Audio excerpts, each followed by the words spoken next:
Uma boa noite a todos. Obrigado, queridos. A paz do Senhor Jesus. Vocês estão bem? Estão me ouvindo lá atrás? Amém? Pode se assentar, queridos. É um prazer estar aqui com vocês mais uma vez aqui no Double. É uma alegria podermos participar. Eu quero trazer nessa noite uma reflexão a respeito das coisas do Senhor, do que Ele tem para nós. Amém? Nós estamos aqui para falarmos sobre casamento, sobre essa união sobrenatural entre um homem e uma mulher, conforme diz a Escritura. O casamento é algo que você já deve ter ouvido muito, muitas pessoas aqui já devem ter ouvido bastante sobre isso. E é difícil falarmos de um tema como esse, sem cairmos em clichês, ou sem citarmos outras pessoas que já falaram coisas muito importantes. É difícil nós trazermos algo que você talvez já não tenha ouvido, ou que instintivamente você já não conheça. É ou não é verdade? Mas o casamento continua sendo um desafio, mesmo assim. Apesar da palavra de Deus falar tanto sobre ele, se escrever tanto sobre ele, ter tantos grupos de terapias de casais e grupos de recuperação de casais, que ajuda casais, é um assunto inesgotável. É um assunto, como eu disse no começo, é algo sobrenatural. A união entre um homem e uma mulher. Só Deus mesmo para conceber uma ideia assim. Casamento é muito bom, muito bom. Talvez nós vamos encontrar pessoas por aí que vão falar que o casamento não é tão bom assim. Ou que não é nada bom, ou que é muito ruim. Tem pessoas assim, tem ou não tem? Mas segundo a palavra de Deus e segundo aquilo que Deus planejou para nós, o casamento é maravilhoso. E nós conhecemos pessoas, nós temos vivido a promessa de Deus na nossa vida. E só aquele que sabe como Deus ele é fiel à sua palavra, sabe como Ele tem abençoado aqueles que o conhecem verdadeiramente no casamento. Por isso eu queria, o tema dessa mensagem é onde está Deus no meu casamento? Em que lugar que Ele está? Onde eu encontro o Senhor? O que Ele tem feito na nossa vida? E o que Ele pode fazer? Quero compartilhar algo com vocês este ano, neste ano agora de 2021, eu e minha esposa fizemos 30 anos de casado. Tem pessoas talvez que falam 30, só isso, Mas tem pessoas que falam, meu Deus, quanto tempo, 30 anos de casado. E temos 2 filhos, meus 2 filhos já estão casados, inclusive. Eu estou experimentando uma fase bem diferente do nosso casamento, como se eu estivesse em lua de mel com a minha esposa. Estamos sozinhos em casa, curtindo mais um outro. E para falar a verdade, o que nós vivemos hoje foi algo que nós não vivemos no começo do casamento, antes de nós termos os nossos filhos. Porque eu posso dizer que nesses 30 anos, os 15 primeiros anos que nós vivemos, nós não tínhamos Deus conscientemente no nosso casamento. Eu não conhecia o Senhor, nós não conhecíamos ao Senhor. Mas se perguntassem para nós se Deus estava naquele projeto, nós iríamos dizer, provavelmente está, Deus está. Nós amamos a Deus. Mas hoje, olhando para trás, nós compreendemos que não era verdade, não era fato. Mas Deus estava lá, estava olhando por aquilo. Porque a instituição do casamento, o matrimônio, foi algo que foi Deus que criou, foi uma ideia dele.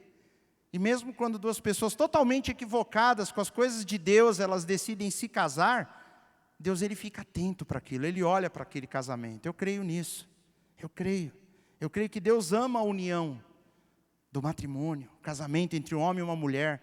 Quando eles decidem assumir um compromisso publicamente e dizer que se amam.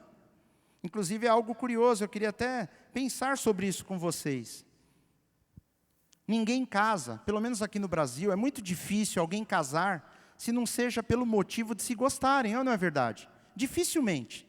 Alguns acidentes de percurso fazem com que pessoas se unam sem se gostarem, sem se quererem, mas não é a regra, é a exceção. Quando as pessoas decidem se casar é porque elas se gostam, elas querem passar um tempo juntos, elas querem construir algo juntos.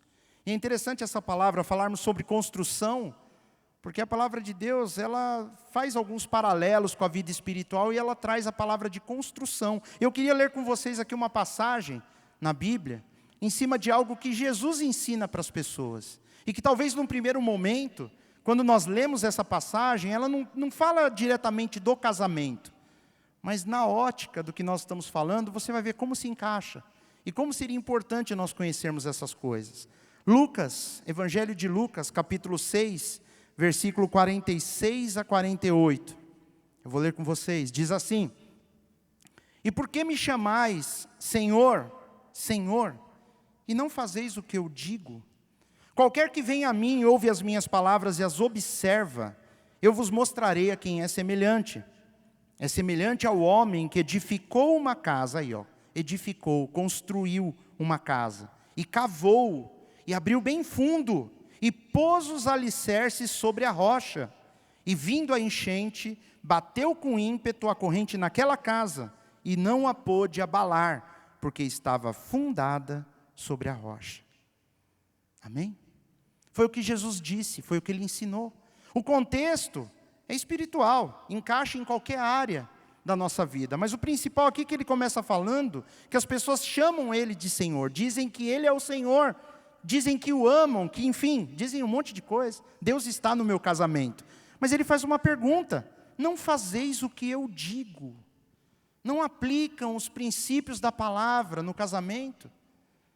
E aí, eu posso dizer, Deus está no meu casamento, Deus faz parte da minha união, mas eu não faço o que Ele diz. E aí isso me leva a pensar, será que Deus realmente está nesse negócio? Eu creio que Ele não desiste de nós, eu creio que Ele não desiste de ninguém. Mas será que realmente eu tenho dado o espaço que Deus precisa para agir no meu casamento? E aqui Ele fala, eu vou dizer, qualquer que venha a mim e ouve as minhas palavras e as observe, isso é, põe em prática, eu vos mostrarei a quem é semelhante. Ele é parecido a um homem que edifica uma casa. E o casamento, queridos, ele é como edificar uma casa. O casamento é como você fazer uma construção, é como você fazer algo que não acaba, né? Sabe aquelas construções que não tem fim? E quando a pessoa acha que está acabando, se ela demorar muito com a construção, chega uma hora que tem que começar a reformar. E aí, quando ela termina a construção, já a decoração da garagem já ela não gosta mais, ela quer fazer outra, e vai mudar, e vai mudando. É uma construção. Quanto maior a casa, quanto maior o projeto, mais trabalho dá, não é verdade? O casamento é assim. O casamento é uma construção, e Jesus está falando que quem ouve as palavras dele e coloca em prática é semelhante a um homem que quando constrói a sua casa, a sua vida espiritual, e eu vou trazer isso para o casamento, ele está construindo esse casamento sobre uma rocha. E ele fala aqui algo muito interessante, que vai vir uma enchente. Vindo a enchente, e batendo contra aquela casa, batendo com ímpeto a corrente naquela casa, não a pôde abalar. Jesus não disse que se eu andar com Ele e obedecê-lo, vai criar um campo de força ao redor da casa construída. Ele não disse isso.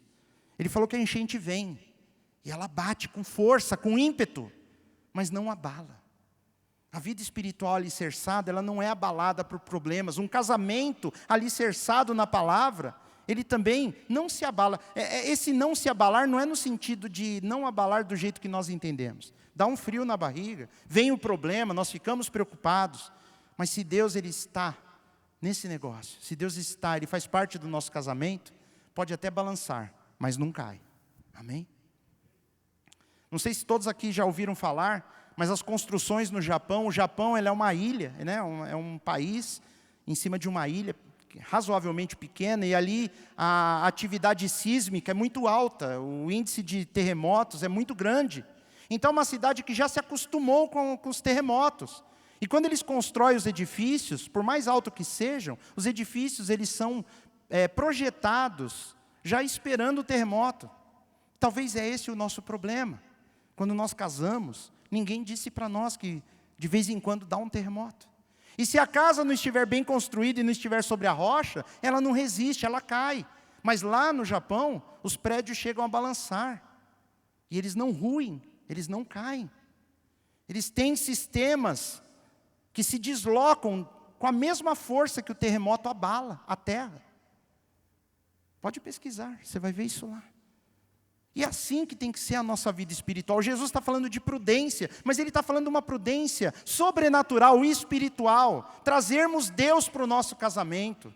Através da obediência à palavra, eu tenho que conhecer o que diz essa palavra. Onde a construção aqui do que Ele diz, nós podemos dizer, o homem prudente, ele vai construir o seu casamento sobre uma base firme, sobre uma rocha, porque vão vir problemas. Quando os problemas vierem, vai bater com força, mas a casa é mais forte, o casamento é mais forte do que os problemas. Dizendo aqui para nós, não só com relação ao casamento, mas com tudo.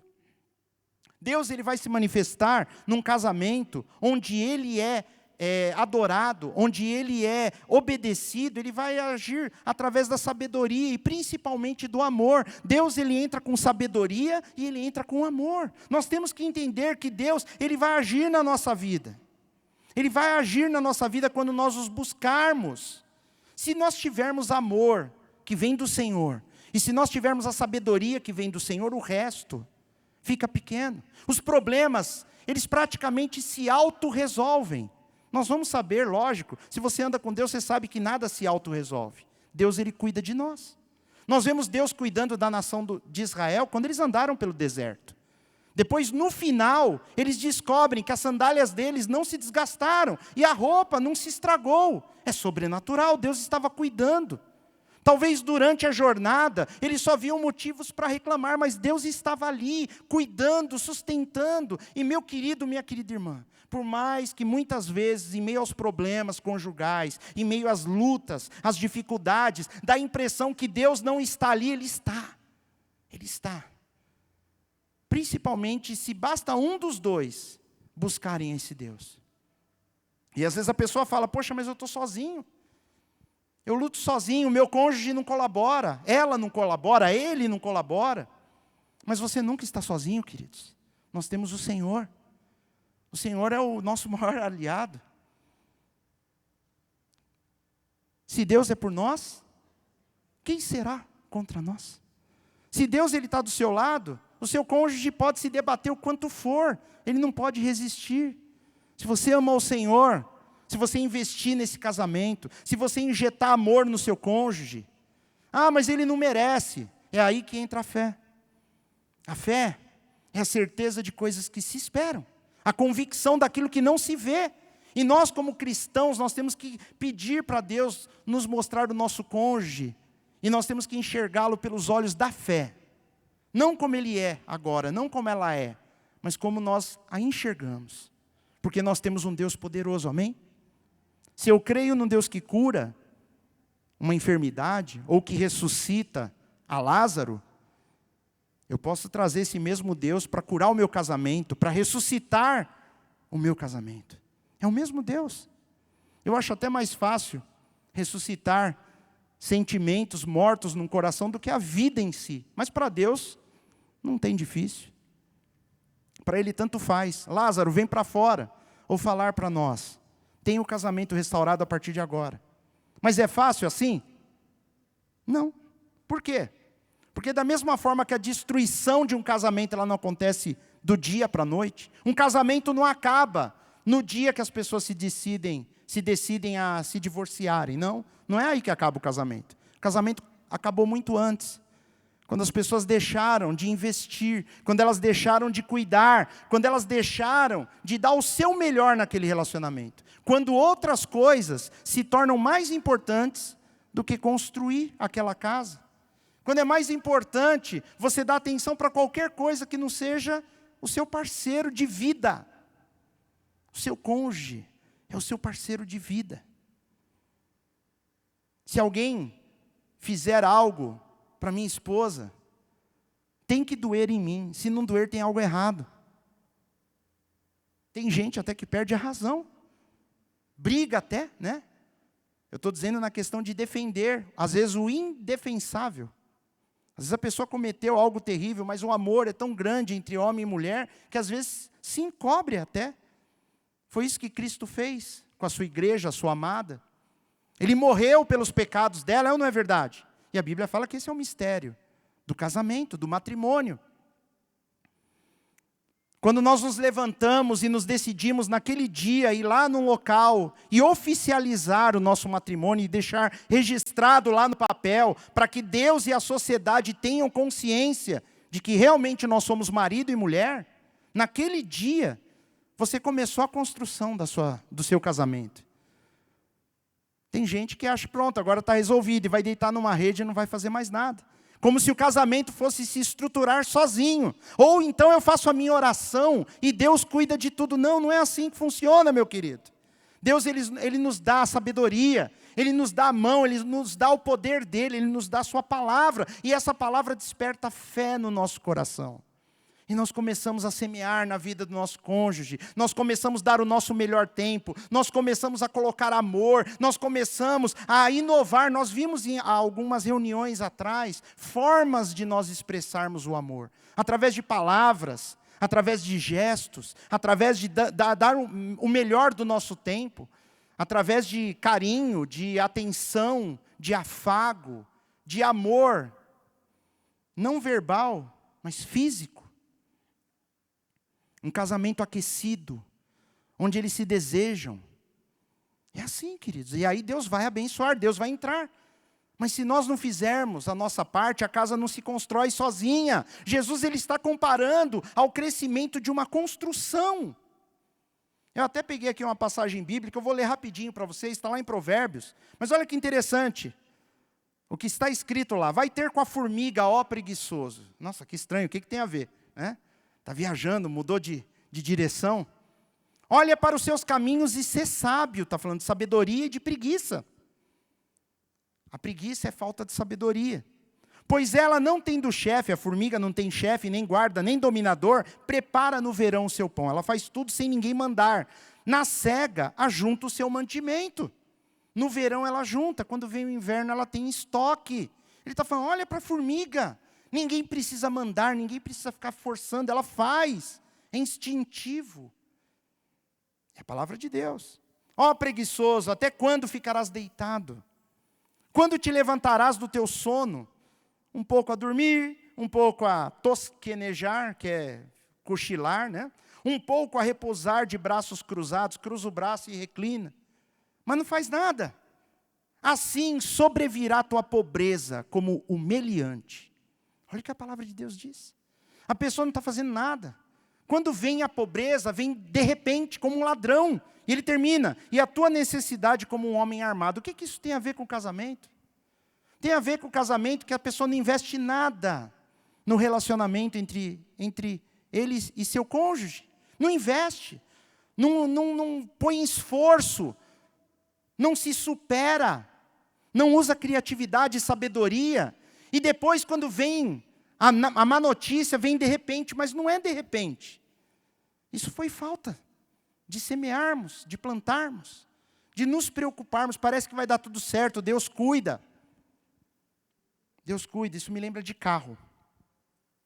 Sabe aquela pessoa que compra carro e fala que Deus cuida? Você já ouviu alguém assim? De repente você até falou isso já, né? Não, eu não te discrimino não, viu, queridos? Se você já pensou assim, não, Deus tem que cuidar. Ele é mais poderoso do que a seguradora. Pois é, aí rouba o carro. E o irmão tem lá que pagar outro carro. Mas não é falta de fé eu fazer seguro? Eu não sei, eu acho prudência. Eu faço para o meu. Mas o carro aparece lá. Vocês já viram que o carro tem, no painel tem alguns sinalizadores, né? Tem alguns indicadores. E de repente acende uma luzinha vermelha, uma amarela. E tem gente que vê aquilo, mas o carro continua funcionando o motor, ela vai embora. Vocês já conheceram alguém assim? Acendeu uma luz lá, mas não sei o que é. Mas beleza, não vai nem no manual ver o que é aquilo. Está funcionando, não escutei nenhum barulho estranho, vai embora. O mês que vem começa a fazer um barulho estranho, mas o carro ainda está andando. Tem gente, queridos, que só põe gasolina e anda. Né? Não sabe nem que vai água. Você sabia que vai água no motor do carro? Pois é. Vai. Antigamente tinha os motores, né? Os motores que andavam sem água, mas os de hoje precisam. Vocês sabem onde eu quero chegar. Vai chegar uma hora, queridos, que tem tanto problema no teu carro junto, que vai ter uma hora que ele vai parar. E geralmente ele decide parar no pior momento. No lugar mais perigoso da cidade, numa hora que está chovendo, seu celular acabou a bateria, vai ser essa hora que ele vai parar. E aí você vai olhar, vai encostar no mecânico, o mecânico vai falar, não vale nem a pena arrumar esse carro mais. Porque tem tanta coisa com defeito, e você deixou o documento atrasado tanto tempo, que vai ficar mais caro do que o carro. Joga fora. E é isso que tem acontecido. O divórcio é um carro que não foi pago nenhum documento por muitos anos, tomou um monte de multa, está todo estragado e agora ninguém mais quer arrumar. Talvez seja mais fácil jogar fora e comprar outro. Porque faltou o Senhor, faltou a sabedoria, faltou o esforço. Por isso que eu falei do preguiçoso. Às vezes nós estamos preguiçosos no nosso casamento. Eu quero que a minha esposa seja uma bênção. Mas será que eu sou? Eu quero que o meu marido seja maravilhoso, romântico. Mas será que eu tenho sido? Ou será que eu tenho facilitado as coisas? Eu não vou encontrar desculpas em quem está certo ou errado. Na realidade, quando um casamento está indo mal, tem pelo menos um preguiçoso na história. Um que não está a fim de investir, de dar a mão, de perdoar, ou de fazer com que Deus faça parte. Pelo menos um. Quando são os dois, aí eu não sei nem o que pensar. Aí alguém tem que orar por eles. Vocês estão aqui, queridos, comigo? Amém? Mas não é só um carro. Eu pensei em outras coisas também. Pensei num jardim. A parábola é facílima. Imagina um jardim que você não cuida. Você vai lá, planta um monte, né? O dia do casamento é o dia que você plantou aquela roseira maravilhosa. Hortênsias, tulipas. Só flores bonitas, que precisam de cuidado. Mas você deixa lá. Ah, Deus vai cuidar do meu jardim. Vai? Você já viu Deus cuidar de algum jardim para alguém, queridos? Quando Ele fez o Éden, Ele pôs o homem e falou, cuida. Eu te dou, mas cuida. Não é assim? Ou eu estou falando mal de Deus? Não. Ele mandou a gente cuidar. Ó, o casamento, eu abençoo, mas cuida. Cuida. Cuida. Nós temos que cuidar. O jardim vai ficar feio se não tiver cuidado. Aquilo que não é flor vai tomar conta, gramíneas, mato. E depois aquelas flores bonitas que não tiverem o devido cuidado vão morrer. E depois você vai olhar para o jardim e falar, oh Deus, o Senhor não cuidou do meu jardim para mim. Deus não é jardineiro. Assim como Ele não é dono de seguradora automotiva. Né? Uma empresa. Deixa a empresa andar de qualquer jeito. Não cuida dela se você é o diretor, o proprietário, o presidente. Deixa lá, para os empregados fazerem do jeito que eles querem. Você vai chegar um dia lá não tem ninguém. Eles foram jogar bola. Né? Se deixar à vontade, acaba acontecendo. Sim ou não? Com o passar do tempo, pode ser. Né?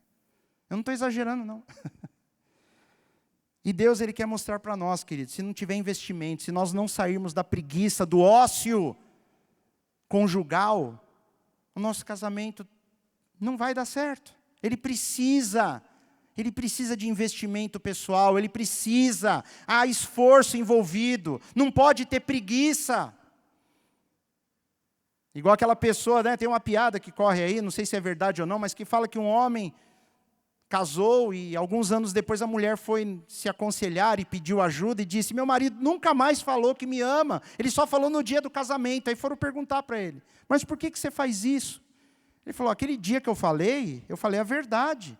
Eu não quero ter que ficar reafirmando o que eu disse, senão ela vai achar que minha palavra não tem valor, né? É algo mais ou menos assim. Todo mundo gosta de ouvir que é amado. Nós temos que falar. Nós temos que dizer, nós temos que colocar isso, darmos honra, honrarmos. Dar carinho, atenção, respeito. Nós temos que fazer, mas a outra parte não é assim comigo. Queridos, tem que começar com alguém. E vai começar com aquele que é mais crente, com aquele que mais anda com Deus. Eu não posso esperar com que aquele que ainda não tenha uma intimidade com Deus, faça. Se eu ando com Deus, é o que tenho que fazer. Infelizmente é assim. E talvez Ele olhando para você, ela olhando para você, ou a minha esposa olhando para mim, e vendo a minha atitude, trazendo Deus para as coisas do meu casamento, talvez ela queira fazer também. Eu creio num Deus que muda o coração dos homens e das mulheres. Eu creio nesse Deus. O meu Deus é poderoso. O meu Deus, Ele está em cada casamento, porque o casamento nasceu no coração do Senhor. Foi o que Ele disse lá para Adão e Eva. A hora que Ele trouxe Eva e apresentou para Adão, primeiro contato Ele falou, portanto o homem deixará o seu pai e a sua mãe, e unirá a sua mulher, e serão os dois uma só carne. A primeira menção sobre o casamento. Mas Ele não falou, agora vocês podem fazer de qualquer jeito que eu vou cuidar. Não. Há uma responsabilidade sobre a nossa vida. Eu, como marido, eu tenho que zelar pela felicidade da minha esposa. Eu não casei, tecnicamente você não casou para ser feliz. Eu não casei para ser feliz. Nós casamos para fazer o nosso cônjuge feliz. É isso que Deus espera de nós. É uma incrível responsabilidade, mas é o que Ele espera de mim e de você. E nós temos que fazer o que for possível e o impossível para que o nosso cônjuge dê glória a Deus por ter casado conosco. Acho que não tem nada mais importante no mundo de saber que o seu cônjuge dobra o joelho quando ele vai falar com Deus e fala, Senhor, muito obrigado pela minha esposa. Muito obrigado pelo meu marido. Será que é isso que o seu cônjuge tem dito? Será que é isso que minha esposa fala de mim quando ela vai falar com Deus? É para nós pensarmos. Porque Deus, Ele está no casamento. Mas será que nós temos deixado Ele atuar? Será que nós não atrapalhamos? Tem uma passagem na Bíblia que é nos dito que se o homem não trata bem a sua esposa, Deus não ouve as suas orações. Por quê? Porque Ele está nesse negócio. Ele faz parte. Mas Ele não ouve oração por quê? Porque aquela pessoa ela está destruindo o seu casamento. E Deus, Ele, como diz a Bíblia, Ele odeia o fim de um casamento. Ele odeia o divórcio. Então, Deus Ele também não quer nada que destrua essa ideia que Ele pôs para abençoar os seus filhos. Se nós temos feito essas coisas, diálogo, eu esqueci, eu anotei aqui, eu queria falar também a importância do diálogo, conversarmos. Às vezes nós conversamos tanto com as pessoas, e com o nosso cônjuge, o nosso diálogo é tão limitado, ele é tão enroscado. Muitas vezes basta a pessoa falar uma coisinha, aquilo já inflama. E se nós não tomarmos cuidado, querido, nós somos tão rudes com o nosso parceiro de jornada. E aí eu pergunto, será que Deus está nesse negócio? Parece que não, mas Ele está. Ele está ali através do seu Espírito Santo, tocando nossos corações e tentando trazer a razão de novo e falar, seja amoroso, seja manso, converse, dê o seu ouvido. Isso não está na Bíblia, mas nós vemos acontecer. Quando eu não dou ouvido para o meu cônjuge, pode ter certeza que lá fora, com muita facilidade, alguém vai dar ouvido, é ou não é verdade? Se eu não dou atenção, alguém lá fora acaba dando atenção, que eu deveria dar. Se eu não sou carinhoso, é muito fácil aparecer alguém disposto a dar carinho, não é verdade, queridos? É. E Deus não quer essas coisas. Ele odeia essas coisas.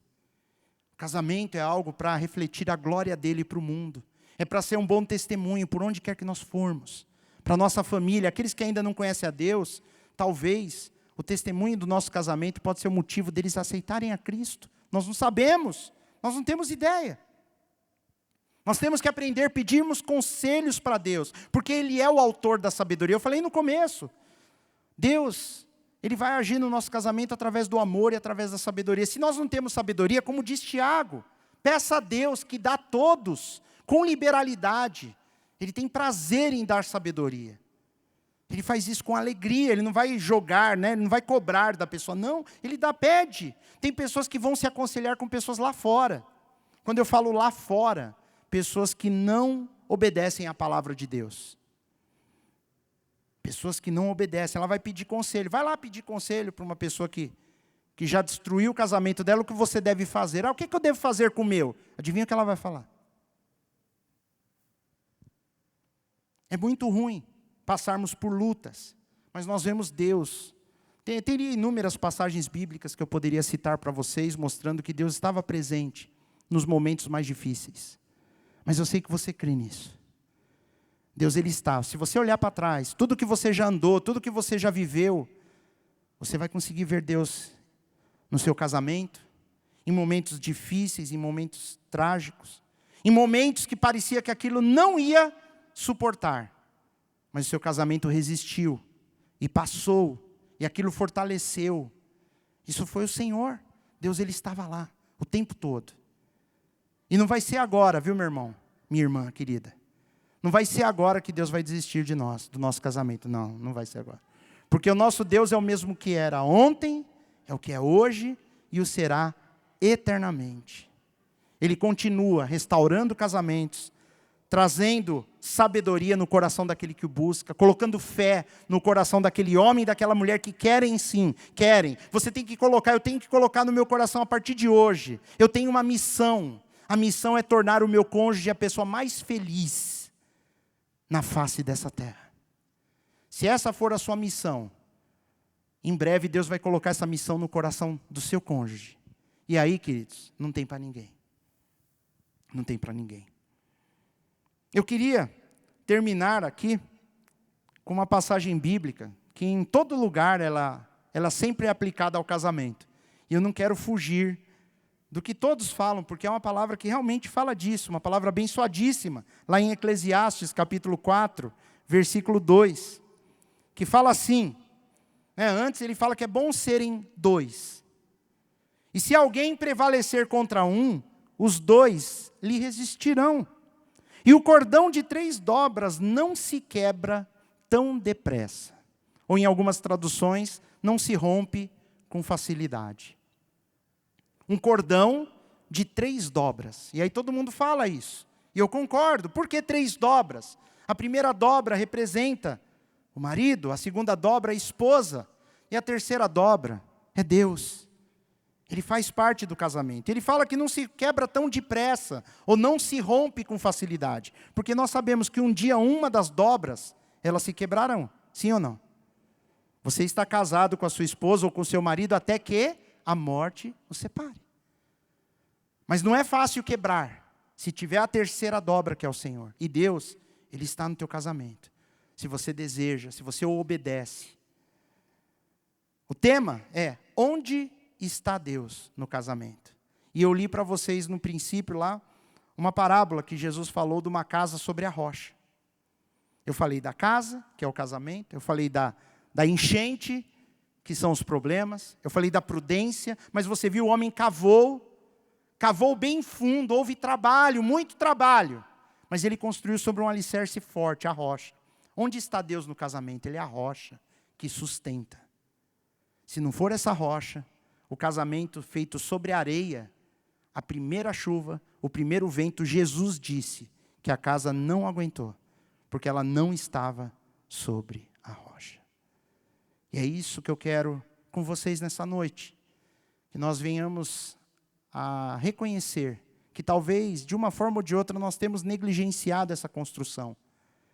Ou então, nós temos feito o que é certo e pedimos para Deus aumentar o nosso gás, para ela ficar mais bonita ainda, mais forte. Lembrando que Ele é o alicerce, é o fundamento. Eu queria orar com vocês. E eu queria que cada irmão, cada irmã nessa noite que está vendo essa mensagem, tome a decisão de, a partir de hoje, como uma meta de vida, como um alvo a ser alcançado, eu vou fazer o meu cônjuge a pessoa mais feliz que já viveu nessa terra. Amém?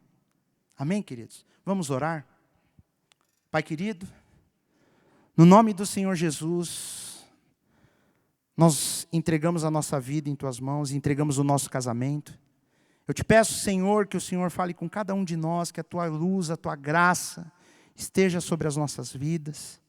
Eu te peço, Senhor, que nesse momento, se tiver algum casal passando por dificuldades, que esteja nos ouvindo, eu te peço, Senhor, que o Senhor entre com Teu poder, com a Tua misericórdia na vida deles. Espírito Santo, toca esse coração que muitas vezes se encontra endurecido. O Senhor disse que quando nós ouvimos a Tua palavra e quando nós colocamos a Tua palavra em ação na nossa vida, nós estamos construindo o nosso casamento sobre uma rocha. Ah, Senhor, o Senhor é maravilhoso, Pai. A Tua graça, Pai, ela nos alcança, a Tua graça, ela nos surpreende. O O Senhor tem sido, por tantos séculos e séculos, o Senhor tem mostrado aos homens e mulheres nesse mundo todo o teu poder. Entra agora, Senhor. Entra agora com teu poder na vida desse casal. Toca esse coração. Toca essa situação. Derrama da tua graça, da tua sabedoria sobre as nossas vidas, Senhor. Nos ensina a fazermos a tua vontade, Pai. Aquilo que é bom e agradável aos teus olhos, Senhor. Nós somos pequenos, nós não sabemos de nada, Senhor. Mas o Senhor detém todas as coisas, todo o poder, toda a honra e a tua glória estão em tuas mãos, Senhor. Ah, Deus maravilhoso, aquele que ressuscitou Lázaro e disse: Lázaro, vem para fora. Ah, Senhor, como eu queria poder dizer para esse casal agora: casal, ressuscite, viva, sejam felizes. Mas o casamento não é só uma oração, Pai. O casamento é uma construção. E nós precisamos de Ti, Pai. Se não for o Senhor na nossa vida, ó Deus, nós não sabemos fazer nada, Jesus. Se não for o Senhor entrar com a Tua unção sobre o casal, nós faremos tudo errado, Senhor. Então, Jesus, derrama nesse momento do Teu poder, da Tua sabedoria, do Teu Espírito Santo, sobre cada homem, cada mulher que Te desejam, que querem que o Senhor seja a rocha, a base, a estrutura do casamento deles. Peça para Deus: Senhor, venha fazer parte do meu casamento. Seja o meu alicerce, seja a rocha da minha vida. Seja a terceira dobra nesse cordão. E eu creio, Senhor, que assim como o Senhor foi com muitos e muitos homens e mulheres, que já experimentaram o matrimônio abençoado pelo Senhor, o Senhor vai ser também nessa situação. Levanta-te, Pai, agora, e repreenda todo o mal que tem impedido desse homem ouvir a Tua voz, e tem impedido essa mulher de ouvir a Tua voz. Eu, no nome do Senhor Jesus, Pai, eu abençoo essas pessoas, esses casais. Peço que o Senhor abençoe também a minha vida, o meu casamento, Senhor. Que se puder, se possível for, mais 30 anos, não sei. O Senhor é o dono de todas as coisas do futuro. Eu não sei quando esse cordão vai se romper, Pai, mas enquanto tiver as duas dobras, eu e minha esposa, eu quero o Senhor conosco, Pai. E eu quero o Senhor também nesse casamento. Ah, Jesus, faça a Tua vontade nessa vida. Faça a Tua vontade na vida do meu irmão, da minha irmã. Abençoa cada um deles, para a honra e glória do Teu nome. E vocês comigo digam amém. Amém, meus queridos. Vamos cantar uma canção?